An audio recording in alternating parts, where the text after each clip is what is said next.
Well, hello everyone. This is Dr. B presents Light Skin versus Dark Skin Impact on Relationships. Let's talk grown folk style. This is actually the fourth show. Can you guys believe it? This is the fourth show we've done. The first one was breaking down barriers. Then we talked about impact on the house.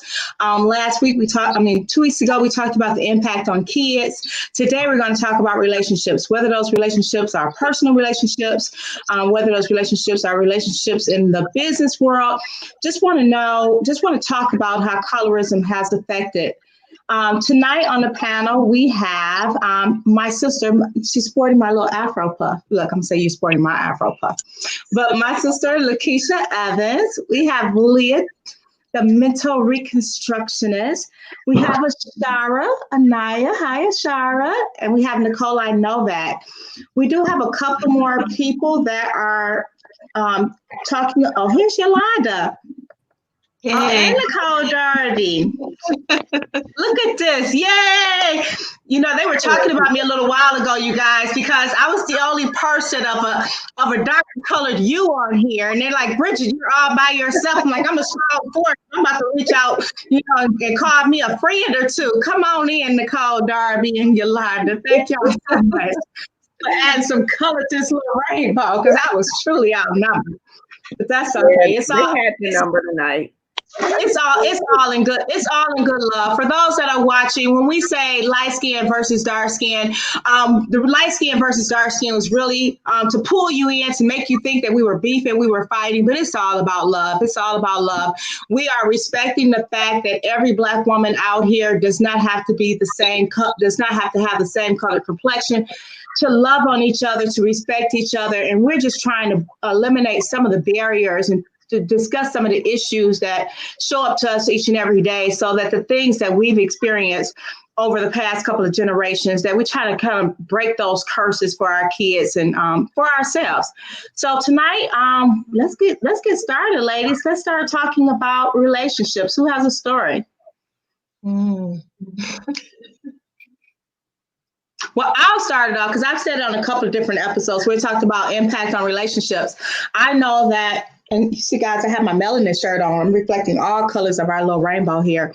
Impact on relationships. I know that for the longest time, I found myself drawn to lighter skinned men. I just didn't want to really be with a dark skinned man. And I used to pick with myself and say I didn't want a dark skinned man because if we were both out at night, I wanted somebody to see one of us. I know how silly that was, but that's how I felt. And it's funny because I told my husband, he and I have been married for 30 years, Valentine's Day. And when he first got with me, I was like, oh my God, I got my light skinned man with the hazel colored eyes. Ooh, I'm on top of the world.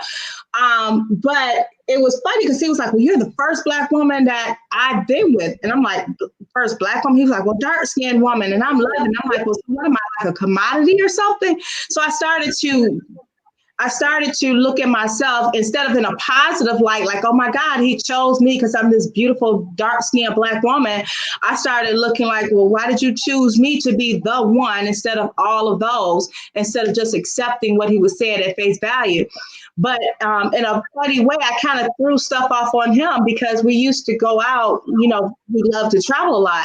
And, in the summertime, he would get darker. And I would tell him, you know what, you get any darker, I'm going to trade you in for a lighter model. And I was like, dude, you can't be out here getting all dark and stuff. You messing up my little ratio we got. We yin and yang, and you get any darker, you messing some stuff up. So it's funny how you throw those biases on other people without thinking about how it impacts you. Does anyone else have any experiences besides my little crazy ideas? Well, no, I think, last time when you did mention that, I think I kind of came on the opposite end because my husband is more of a darker hue. And so when we were dating, it was just really interesting where we were actually holding hands and he had seen, right, the contrast of the color, right, of his skin on mine. And it was like, he had kind of had this moment. And I'm like, what in the world is going on? And he had shared with me at that time that he felt that throughout, right, coming up, that most likely women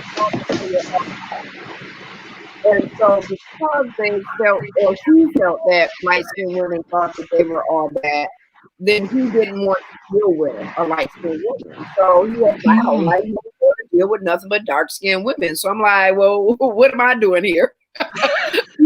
You know, what made this shift or whatever. And so now we're married, you know, no longer dating, but it's still funny how it's always these conversations of colorism that'll come up. Something as simple as just kind of taking a picture and a selfie.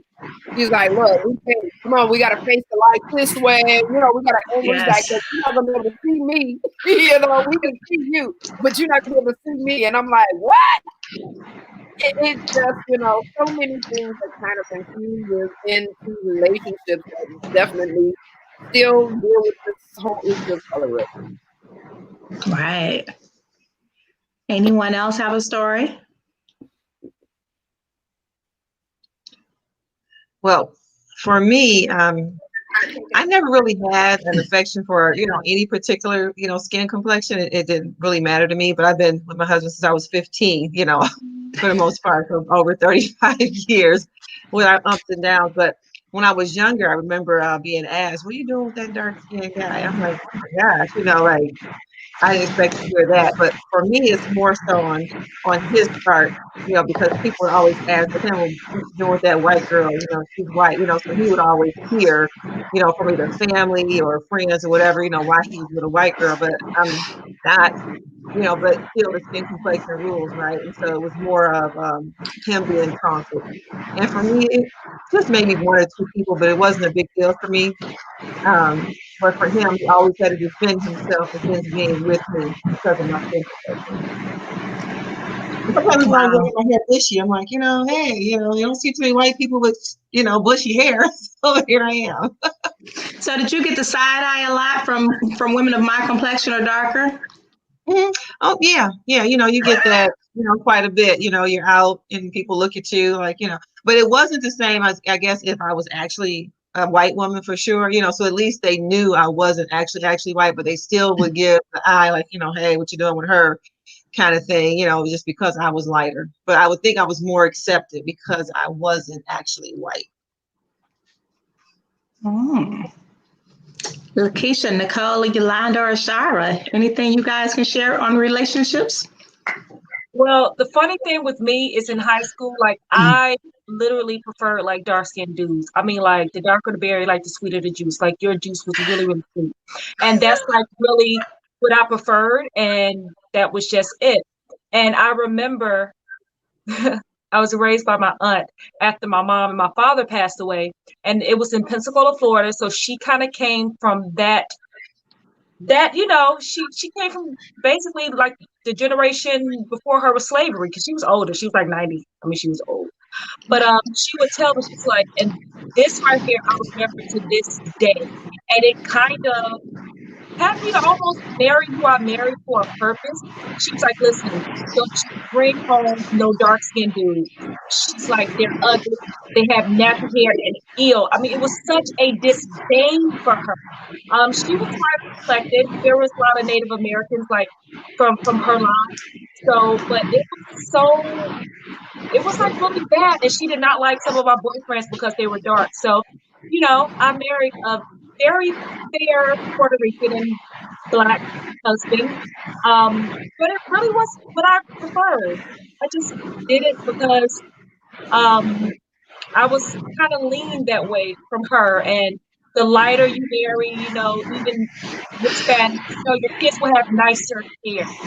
So that was just in my mind from middle school on. Middle school, I'm sad, but you know, God puts us in a place. I'm glad I married my light-skinned Puerto Rican. I'm sure Joe is excited as well. You guys might have a discussion after this. I definitely have a lot of experience with some of the things that several of you were speaking on. Like Nikolai said, in terms of being considered, you know, getting the side eye from, and I can't even really say I've only gotten the side eye from dark.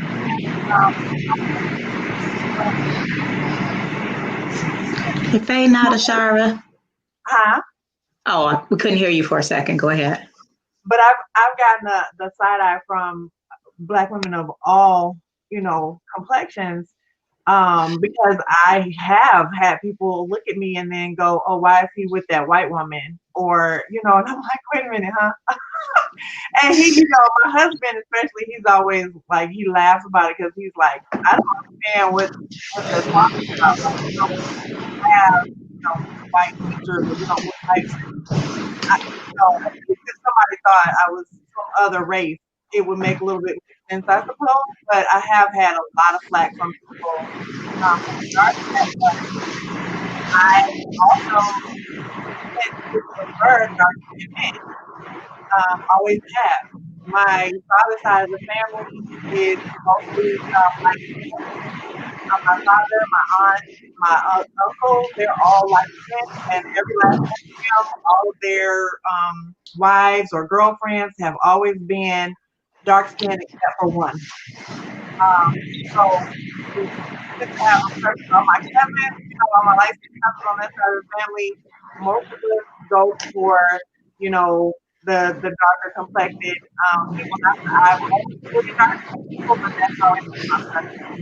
So I do think it's ironic, I think it's interesting that we get hear so much frustration about dark skinned people choosing light skinned people, but I always thought it was interesting that nobody ever saw it from the other way, from the other side. Like nobody ever said, "Why are all these light skinned people choosing dark skinned people?" I mean, that's for a lot of people, a lot of light skinned people that I know, that's always been a common thing that we prefer dark. Wow. Hey, Yolanda. You're on mute. I know. I guess with me, I've never looked at it at that point. I've always been attracted to darker skinned men. However, I've not always dated and didn't marry a light skinned man.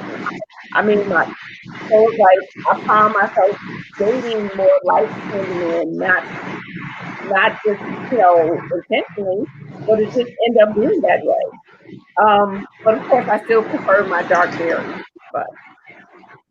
but in terms of relationships, it's not been an issue for me. Wow. I just want to go back to something Keisha said about how sometimes the family instills in you those type of ideals that you possibly wouldn't have thought about yourself. And I'm just wondering, did any of you experience something like that? Because especially like Keisha said, Auntie Ada and her generation, where, it was about preserving the color of the bloodline. Why are you laughing, Leah? We're talking about preserving the color of the bloodline. Like, don't go any darker because you cannot mess this up. We talking family pictures here. You can't mess this up. So, did anyone else experience that? You on mute, Ashara? It was I definitely had it in in the the family. reverse. Ashara, you on mute. You're just talking away. Yeah, I got a little too excited about that one. Okay, sorry. Yes, exactly. Like Leah said, I've experienced it the other way around. And not from the older people in my family. I've never had any of that, like from either side of my family. My mother's chocolate and my father is light skinned, but from neither side of the family have I heard anything like "don't bring anybody this complexion" or "you need to date that complexion." But from those in my generation, I have a cousin who is my complexion, might actually be a little bit lighter than I am, and he saw a guy I was dating one day.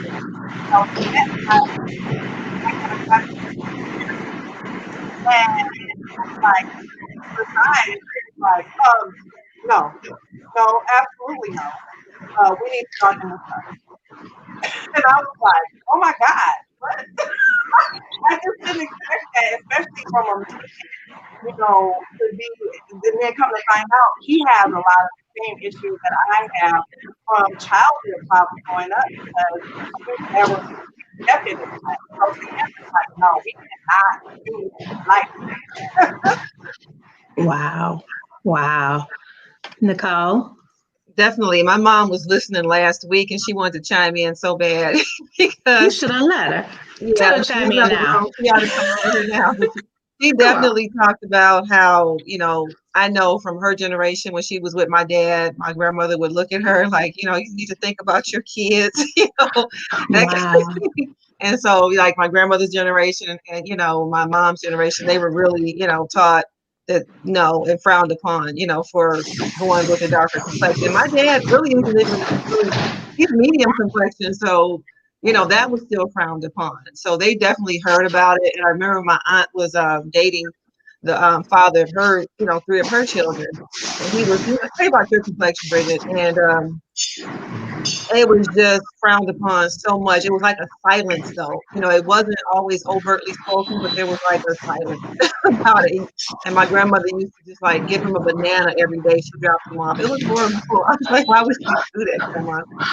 Yeah, and so definitely this is my mom right here. In the family, it was definitely frowned upon, and like I said, family member of mine looked at me when I was in high school. You with that dark guy? So it was definitely passed down through the generation, just that we rebelled against it.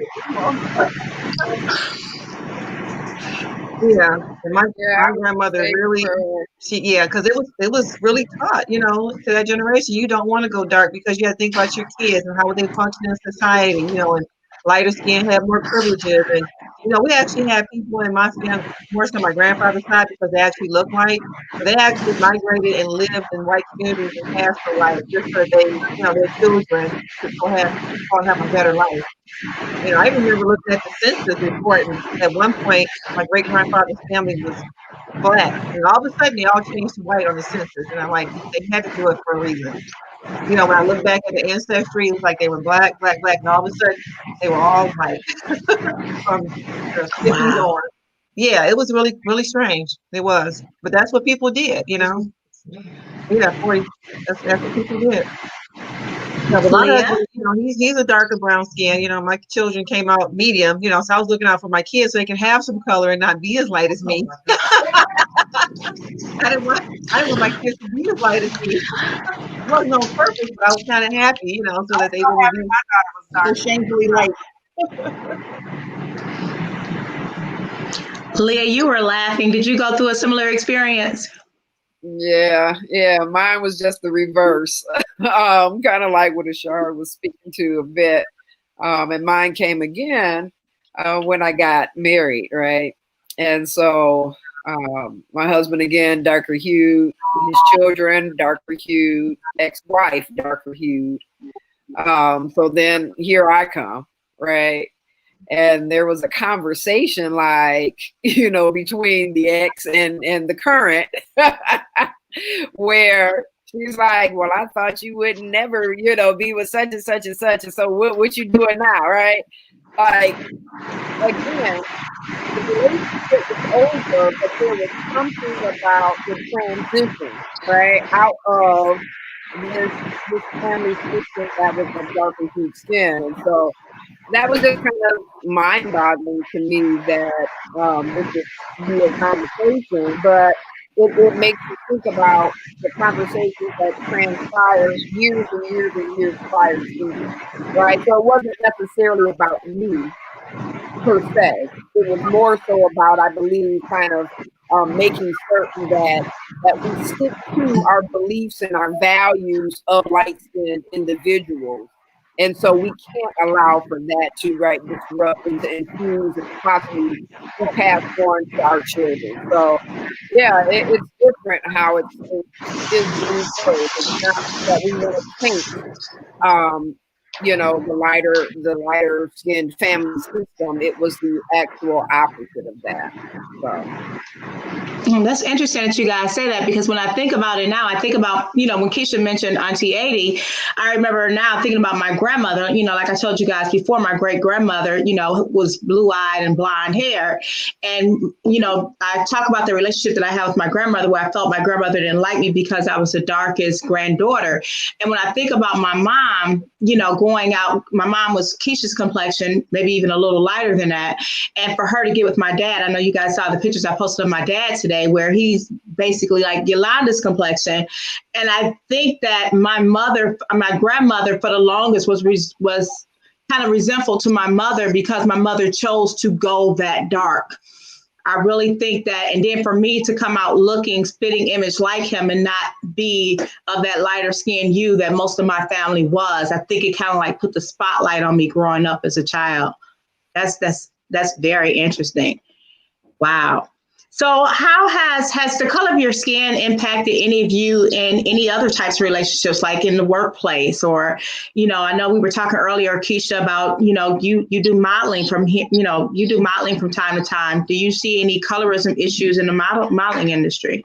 Oh, like most definitely. I've gotten jobs because I look ambiguous. I look something else. I just don't look black. So 100%. But as we were saying before, I've heard girls talk about like girls, even Yolanda and Bridget's color, like you're like whenever they look for the dark skinned girls, like these girls used to get those parts, but now not even anymore. You have to be exotic, like that blue black. So a lot of dark skinned girls are not even getting parts anymore because now you're not exotic enough. You're not even dark enough, like you're too light. So it's so funny how it's changed. Wow. Yeah. Yolanda, Nicole, Shari, any issues in the workplace you guys have dealing with skin colorism? Well, yeah, for me, it was always me being in management. I've been in management since probably 2001 or so. So, going on 20 years. And it was always the one group of people that always had a problem with me. And it was always the young African-American females. It's always that group, where they would side roll their eyes at me or not speak to me or, just always come up with something to say about me. It's been prevalent in the workplace for the past 20 years. It really has been. On this new particular job, it's a smaller environment, so I'm not experiencing that. I'm a little bit older, but as I've been coming through the years, they always thought I was younger than what I was. So they wanted to be a bit disrespectful. But that's really my only issue in the workplace, was with that one group of females. And it's just that same intraracial racism where they think that you think that you're this or that. And It's just old. It's old, but those are the issues that I had. And so I would downplay myself over the years just so they could feel comfortable. So give them something to talk about, and it was just me not letting my light shine, okay, y'all want to talk about me, let me give you something to talk about, So I always had to go out of my way to make sure I was, being heard or speaking, because I could speak and they would say, oh, she didn't speak to me. I said, yeah, I did. You didn't speak to me, or you wouldn't even make eye contact, And so those are the challenges that I've had, especially being in management in the city, where it was just really hard to build relationships with our inner city African American sisters. It just really has been. Wow. I know I was talking earlier, it's kind of like different for me when I think about it from, and now that you say that, Nicole, too, it's like, some people will look at me like, who does she think she is? She's just, she's just a dark skinned girl like us. She's no better. But I related it more to the corporate world where for the longest, I talk a lot about imposter syndrome, where I felt like I was going in imposter syndrome because I would, talk white. I would make sure that I had the straight weave. And it wasn't until maybe like the past 3 or 4 years where I'm like, you know what? I'm just going to be Bridget. I'm going to wear, I'm going to do like most Black women do. I'm going to wear my hair anywhere I want to. It could be a style every day of the week for a whole month if you want it. Right. And, I started wearing the braids and I started wearing the locks. And, then you get the comments, when you're in a room, oh, look at your hair. Your hair is so pretty. And they're always saying, well, how long did it take to do? And it's like, well, it's a lot, took probably about an hour or so. But just that whole interesting conversation that you would have.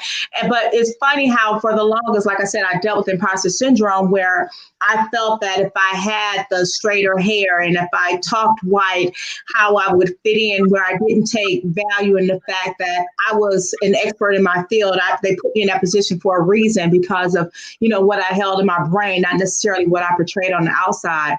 But it took a long time for me to get to that point. And I see that, a lot of women struggle with that because, if I look around the room at a corporate meeting, I do see most of us sitting in there with, with the long weave and with the, I like to call it sometimes the casket ready makeup, trying to look a certain way when we should just show up being ourselves. Yeah, and I think dark skin or light skin, we don't get the fair shake in the white executive world, because I think about my days at another health system, and I just wasn't respected by the other women that were Caucasian. I wasn't included in things. I was always excluded. Information was being shared. It wasn't being shared with me, and it was essential for me. So it was like sabotage in the workplace, whether it was on purpose or not on purpose. Those are the type of things I had to deal with. And then, just working alongside you, Bridget, I don't think you got the respect that you deserved, being in an executive position. Again, those are positions that are reserved for, Caucasians, and when we rise up there, it's just we don't get the same respect. And so that was my experience also. And when I ended up leaving that particular health system, come to find out the hospital closed, everybody had a position assigned to them when we were supposed to interview, except me. It was a secret. Wow. It was a big secret, and it was like, oh, well, she's from Detroit or the DMC. Let her go back to the DMC. She's bringing too many Detroit people out here to Macomb County, And so that's that racial lines, that racial divide. So that was more of a higher level professional, experience that I had. And it wasn't something, it was definitely a learning lesson. So you kind of know exactly where you stood. Don't think that you're as smart as they are. You can be the smartest one in the room. They'll downplay your opinions and talk all around it. And once they all say it, 2-3 times, then it comes back to exactly what you said and how you said it and all right. that you started with, and nobody respected you for it until it came out of the mouths of all of the, the other folks. So I relate to that as well, not my own personal experience only, but I remember my father, like,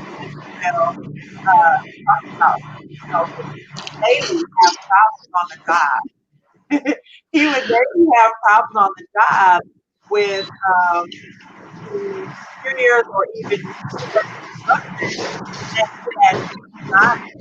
it wasn't necessarily other Black people who were having a problem with him per se, but it was largely white people who were downplaying his word. Although he was a superior, they would always, kind of look to the people who were under him, and he's standing right there, but they're referring to and all the time. I mean, in that particular line of work, there aren't a whole lot of punches that are pulled.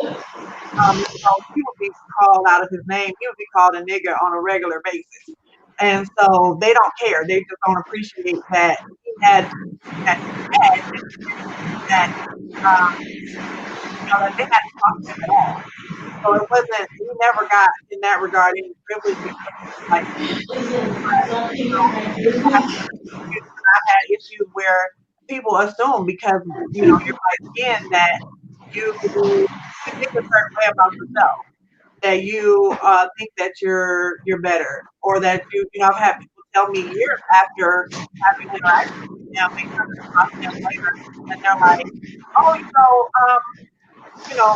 like some guy, for example, I had a crush on you or something like that, and I'm like, you never spoke to me. And he's like, oh, I thought you were stuff up. And I'm like, why? You never spoke to anybody, so could it have been that I was shy? Could that have possibly been that nothing that I did was or, butthole, type of person. It was just the way I look, I guess. And that was enough. Wow. That's interesting. Yolanda, did you have anything to add? I guess for me, I didn't really feel it as much in the workplace in terms of the discrimination. Is probably because I worked a majority of time and predominantly with people of color, so I didn't experience it as much. And then the flip side, that when I did go into the other sectors, the ones that were there were so busy trying not to offend me that they just put on too much of an air. So it was kind of a flip side, like they walked on eggshells not to say the wrong thing. So I don't know, but now I have a boss that is more, but I will ask her to side with everything with people of color. And so it's like, you know, I've not experienced it. Mine has always been more interpersonal in relationships with other people, not so much with my environment or even with people that I dated, because I was very selective. You know, if I thought you had a bias, I didn't want to be bothered with you. So I just kind of protected myself. Wow. But I just will add, me and Yolanda, we worked together in the emergency department years ago. And she may not have experienced any issues, but there was chatter in the background. There was chatter in the break room. You know, people talked about people. And I recall, you know, so it didn't probably impact her in her work and what she did. Very smart, very intelligent, knowledgeable nurse, performed well. But the ignorance of the staff, you know, it was that kind of chatter, you know, and it wasn't nice, you know. So I'm glad it didn't impact her, didn't reach her. But I'm just saying, behind the scenes, you know, inside of our own circles, you know, people talk and they make fun of people, and it's not cool. It's not. So I remember that years ago. You know, Yolanda's a beautiful person, very smart person, but people were talking, just being nasty. Wow. You made an interesting point about, you know, and I think Yolanda did too. We talked about you know, because we're talking about relationships, and yeah, we're talking about work and, you know, about our relationships with our significant others and so forth. But, you know, you brought up a good point, Nicole, just, you know, just relationships with people in general, you know, having to deal with the color issues. I'm laughing because as you guys can tell, this Marilyn, it's a comment over here from Marilyn Jones. This is one of my cousins. And so you could tell our family had a whole lot of issues. We was talking earlier about my grandmother, about me feeling that my grandmother had an issue with my mom because my father was so dark. And she wrote, your mom wasn't the only one, Bridget. My mom married a dark-skinned man too. And grandma didn't like him for a while either. But my dad taught me to only marry dark-skinned men. And my cousin is Muslim. So that just, you know, that shows how her Muslim dad was like, look, go out there and get that dark skinned man. But again, that's a whole nother issue. But when we're talking about relationships, you know, just even when you're looking at, you know, some of your friends and things, I remember going out with my girlfriends. I have my one best friend, been best friends for 35 years, and she's the red bone. And it was always when we would go out, and it was always near her to be sitting at a bar with a stool between us. And you would always have that guy that would sit there and just automatically turn to her and start talking. I'm like, well, what's going on? Like, why can't you start a conversation over here on this side? And, you know, it was so funny because back then she was so into herself. She was one of those stuck-up red balls at that time. Or she had so many fans to where he couldn't get her attention. Then he'll try to turn my way. No, don't turn my way now. You should have turned my way at first. But it's just funny how some guys don't even realize, you know, there's a stool between two women and which way you automatically turn. Have any of you experienced any of that? I have, but the other way around. I had two dark-skinned best friends in high school. I had to hang out a lot, so I don't get out, you know, hanging out with different people these days, like hanging out at clubs or anything like that. But when we would go hang out, you know, in our 20s and early 30s, or even as teenagers, it was always, and I thought, I'm like, what? Like you said, like, is something wrong with me? Like, I was on my face, like, you know, but, you know, they got a lot of guys everywhere we went. And as a matter of fact, I can't even count the number of times guys looked my way like, why are y'all with the white girl? And I'm like, well, okay. All right. Wow. Leah? It's funny, in college, my roommate, she was darker, you know, complected. And so we had the nickname because we were with each other 24/7. And so I was called Light Bright and she was called Dark Shadow. Right.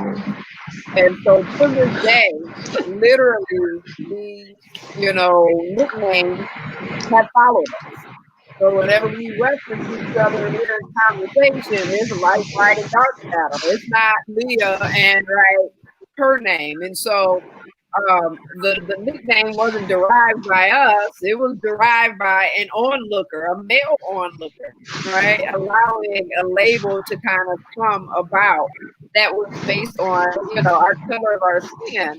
This was out of HBCU, right? So this wasn't, others. This was us that was just so overly focused and overly centered on, what the color of our skin was, to the point that that was our names across campus. So it was really sad. But then I had my best friend who was of lighter complexion, and she had really long, what they call pretty hair or whatever. And so even then, right, it whatever it seems like it's closest to white on some end, then that's what's most acceptable.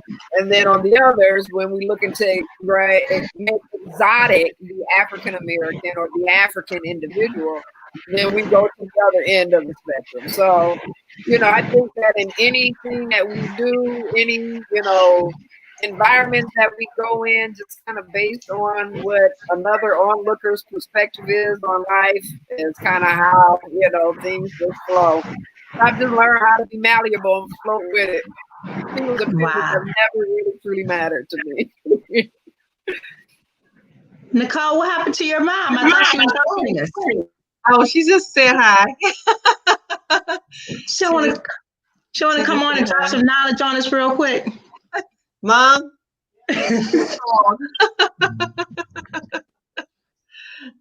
Yeah, I didn't hang out a lot. I don't have a lot of stories, but I know what you're talking about. Hey, what's up? Hello, welcome. Well, yes, you got me into it. Well, can you offer us some insight on any issues you had with relationships coming up? What?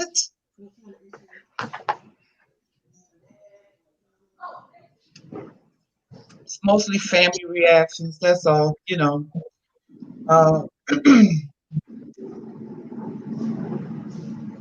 already told you what my mother said about my first husband.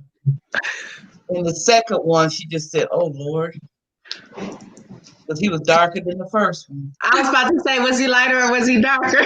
He was darker. I said, "Oh Lord." Then she finished with those two, and she went to a man lighter than us.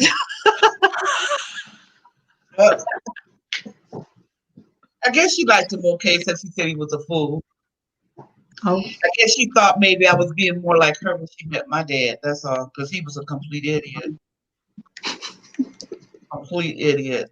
She had to use she go into like a lunch counter, and he'd be there eating his lunch, and she come and wanting to join him, and they wouldn't let her join. No blacks. She couldn't join him at the counter.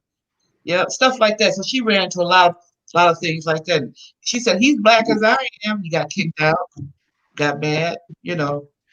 So when I was coming up, it was almost like the darkest person I knew was my mom. So, wow, that's interesting. Then going to school, you call different kind of names. So, and I was one of the first 5 that integrated a middle school. So, we kind of stuck together, but the black girls were jealous of me, and the white girls couldn't stand me. It was trying coming up. Wow. So it's different. The climate was different than it is today. So what advice would you give to our generation today to make sure that we don't keep repeating the cycle? Just know your history. Know your ancestors. Appreciate where you came from. Because if you're born light skinned, obviously slaveholders had a hold of your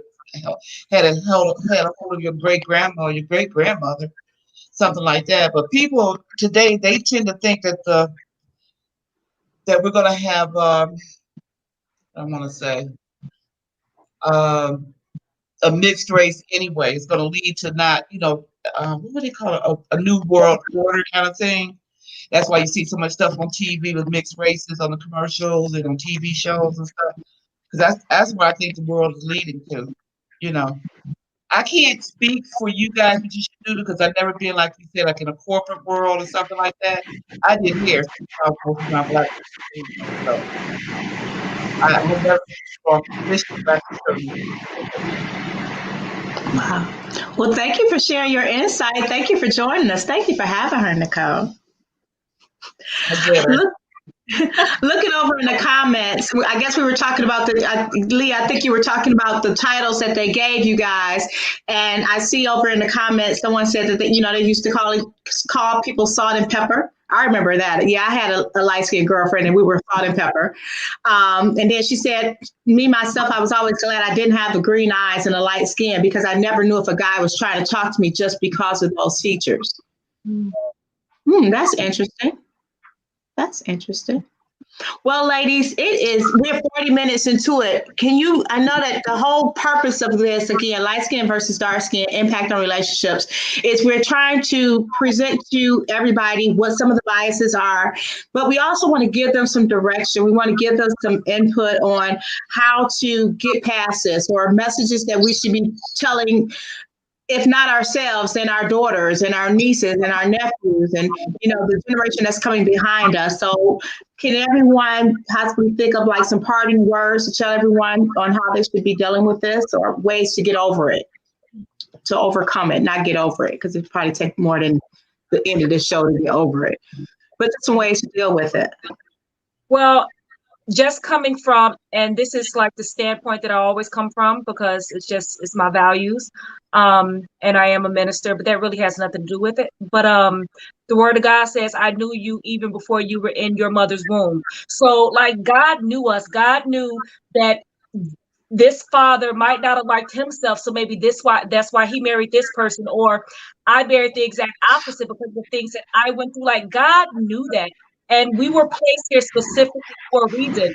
So maybe Bridget, Yolanda, you guys are here because you had your experiences in life, and Bridget, now you have this show, so we get to help people with your experiences. And the same thing with the light brights.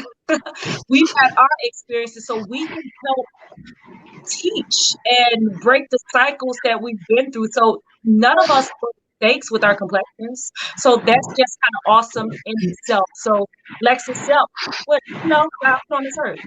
All right, thank you. Who's next? I would definitely say that, first, even though with my immediate family on my mother and father's side, I didn't have any issues in terms of always, but with my extended family, that was a constant issue, and I think they thought it was funny. I think I always felt like I was the butt of the joke with my extended family. They were primarily dark skinned, and I was like every little thing that would come up with to call, I grew up like thinking, oh, it was okay for them to have all the nicknames for me, and none of it was about my actual name. So it's all about my name. So one thing that I want to do, that I'm always trying to tell people who are around me when we're having discussions about anything. A lot of times we come up and we don't even realize it. Where this is a comment. Oh, honey, look at her hair. Oh, I love her hair. She has good hair. Or, oh, I wish I had her. Any skin complexion. We normally think of when we think of lighter skinned people. And I'm always trying to say to people, hey, you know what? Everything about you is. And so rather than, focusing on somebody else, I always tell folks there's always going to be somebody covering what you have while you're covering somebody else's stuff. Your hair or, those people are always thinking somebody else's hair is better or more manageable even whatever. From there, sitting there at home. So your hair, your hair is easier to manage. I'm like, well, let me tell you right now, it's not. I've had my hands in all kinds of things that, I tend to prefer, working. I think it is very nice often. We have so many misconceptions, so many ideologies, so many assumptions that we come to when it comes to something pertaining to what's different from our own selves or what we're used to. And so I always try to remind people to think outside of the boxes, and be mindful of what they're saying and whatever they think about what they're saying actually means for them. Is there some kind of deep issue that they have with their own, dark skin or their own light skin or their own hair or any of that kind of thing? Because a lot of times we're not making those assessments. And so, trying to get people to be more likely to make a self-assessment and to assess what they're saying and what they think and why they think it. Thank you. Who's next?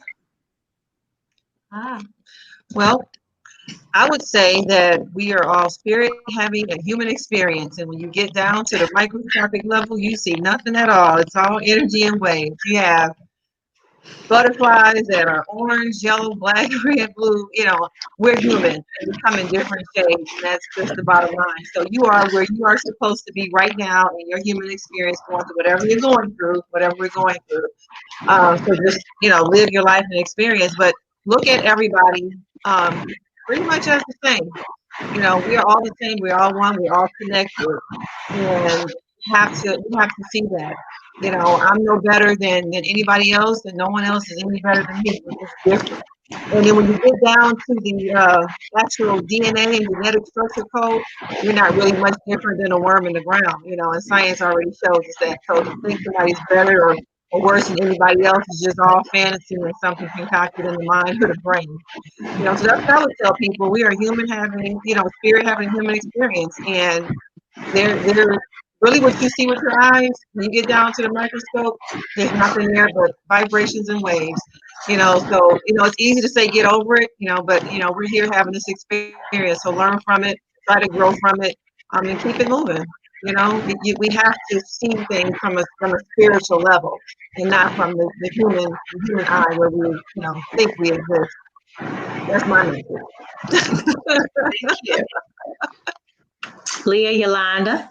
I think for me, it's more of knowing who I am. I tell myself every day, I'm more than enough. I'm wonderfully and fearfully made. And because of that, nobody and nothing can shake who I am. I used to say sticks and stones may break my bones, but words will never hurt me. Well, what I realized is that words do hurt, and you can't take them back. So what I said is that I make sure that I walk in my own words every day. I try not to go out and hurt other people by my own experiences. If I felt like I was slighted by someone of a lighter color, I try to make sure I understand and put off to other people that color doesn't matter. What matters is how do you treat me? How do you respect me? How do you talk to me? And that's the same thing I put out to other people on a daily basis. I don't see color. I see stupidity, but I don't see color. And I try to make sure that I present that in everything I say and do. And y'all see my mini me besides the pop in. But I just don't allow people's words to try not to let them permeate my life anymore, because I spent too many years trying to live up to other people's ideology about who I am and what I'm supposed to be, and realize that I am the only person that can set my own destiny. And I walk in my darkness, I walk in my spirit, I walk in my color, and I won't allow anybody to take it away from me. Thank you. Leah? I just add, everything that has been said is powerful. I'd probably just add to that saying that there's more inside, right, than the labor that you see on the exterior. We spend too much time making decisions and choices based on what you see from the exterior, and you allow that to be a barrier and to actually lose out or miss out on beauty, like sheer inner beauty. And so I would just say, as we're looking to formulate relationships, whether they are romantic relationships, media relationships on the job, don't allow the barrier of one's skin color to stop you from actually connecting to the beauty that another may have. So that's my part, Dr. B. I see some comments we have over here. Some young ladies are saying, that they're agreeing with some of the comments. One thing for certain, two things for sure, we all matter. You guys are giving good advice, and that God loves us all in Jesus. And I think that all of you made very important parts. And just want to reiterate that, no matter how much we feel that, these issues affect us and we want to change them overnight, we all have to remember that it starts with us. It starts with you as an individual, looking at yourself in the mirror and addressing your biases and addressing your issues and your concerns, so that you won't spread those biases and issues onto other people. And then you can look at people, like Nicole said, at a molecular level versus let me look at you because your skin is this color, your skin is that color. And like, Lakeisha was saying, God is love. And, Ashara and Yolanda, you made some great points too. It's just that I think that it all starts with us. It starts with us looking in the mirror, doing some self-reflecting, because at the end of the day, the only person that we truly change is ourselves. And until people take accountability for their actions and their issues and their concerns and their biases, we can want anything and everything, but it will not change. So I just want to thank all of you ladies for coming on tonight. Thanking all the viewers that are on here. Again, this was Dr. B presents Light Skin versus Dark Skin, Impact on Relationships. Let's talk grown folk style. We will be having our 5th and final episode, our wrap-up episode, in a couple of weeks. I have some phenomenal ladies on here and just trying to get all their schedules together because everybody's more busy than a little bit. But as soon as we have that final date out there, we will be posting it and inviting you all to share with us that final episode. Again, it's just going to be a wrap-up where we're talking about some of the things that has hit us hardest during this series that we want to make sure that we address out there, so that we can go forth and make sure that every woman out here on our timeline that is a woman of color understands that she is special, she is important, her skin color does not matter. It's all about the image it's all about how she portrays herself to us that we should take into account. So I thank all of you this evening and have a good night. And I see all the red lipstick. Yolanda, where your red lipstick at? See all the red lipstick, but all right, ladies, good night and thank you so much. Bye-bye. I wore red. Good night, everybody. Good night. Good night.